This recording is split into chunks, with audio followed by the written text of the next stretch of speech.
Welcome to More Than It Seems, Stories Beyond the Cardboard, a series where one piece of cardboard can create the ultimate link to baseball history. Behind every photo and stat line lies something richer: resilience, drama, joy, heartbreak. Untold stories that go far beyond the box score. This isn't just about collecting the cards, it's about forming a lasting connection. I'm John, and I'm glad you're here. Today's story takes us halfway across the world to Japan, more than 9 decades ago, to a country still finding its footing in the global game of baseball. And in the middle of it all, a teenager with a fastball that for a fleeting second could make Babe Ruth blink. His name was Eiji Sawamura, and though he never threw a pitch in the major leagues, for one unforgettable afternoon, he was the best pitcher on the planet. Eiji Sawamura was born February 1st, 1917, in Ogiyamata, a quiet coastal town where his parents ran a small produce shop. His dad simply loved baseball, and soon, Eiji did too. By 5th grade, he wasn't just good. He was a phenomenon. 15 strikeouts a game.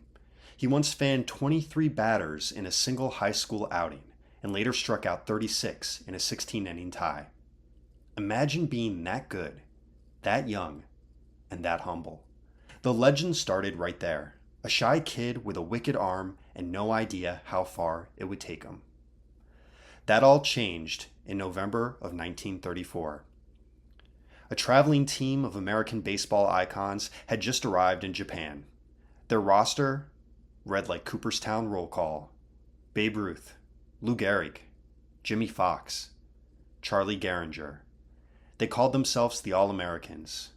Across the field stood a team of local players and a 17-year-old, highly touted high schooler who didn't look like he belonged.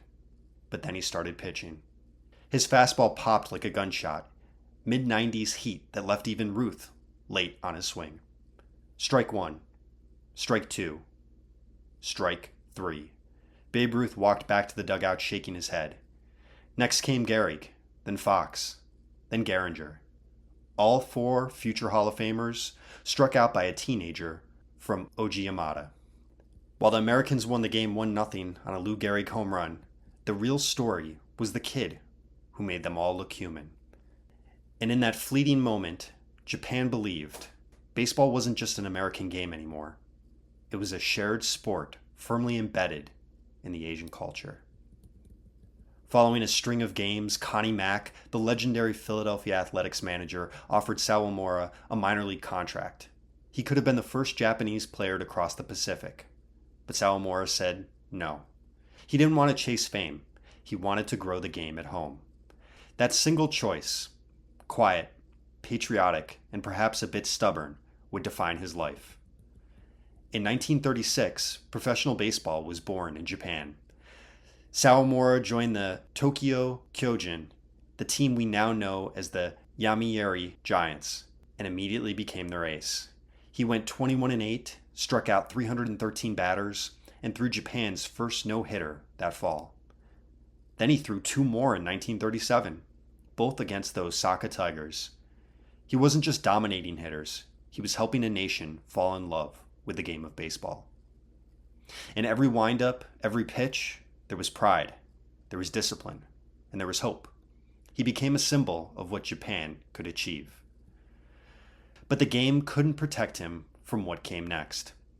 In 1938, Sawamura was drafted into the Japanese army and sent off to China. He entered grenade-throwing competitions and likely tore his rotator cuff doing so. He was later shot in the hand and came down with malaria. Still, he returned home, rebuilt his body, and tried to pitch again for the Giants.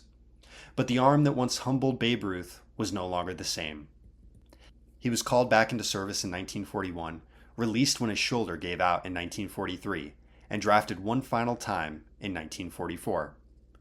That December, his troop ship, the Hawaii Maru, was sunk by the USS Sea Devil off the coast of Taiwan. Eiji Sawamura was 27 years old. Gone too soon, but never forgotten. After the war, Japan rebuilt, and so did its love for baseball.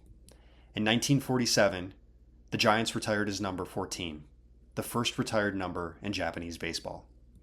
That same year, they created the Eiji Sawamura Award, Japan's version of the Cy Young, to honor the best pitcher each season. He was later inducted into the Japanese Baseball Hall of Fame in 1959. From Hideo Nomo to Yu Darvish to Shohei Ohtani, every great Japanese pitcher stands in Sawamura's shadow. He showed them what was possible. See, Eiji Sawamura's story isn't just about strikeouts or records. It's about courage and believing you belong, even when no one expects you to. He never threw a pitch in the majors, but for one November afternoon in 1934, he owned the greatest hitters in the world. So next time you hear about the Sawamura Award, picture that young man on the mound, skinny, focused, fearless, staring down at Babe Ruth. And remember, greatness doesn't always need a spotlight. Sometimes it only takes one perfect inning to last forever. This has been More Than It Seems, Stories Beyond the Cardboard. I'm John. Thanks for listening. If you enjoyed this episode, please subscribe, like the video, or leave a comment. And remember, the stats on the back of the card never tell the full story. It's always more than it seems.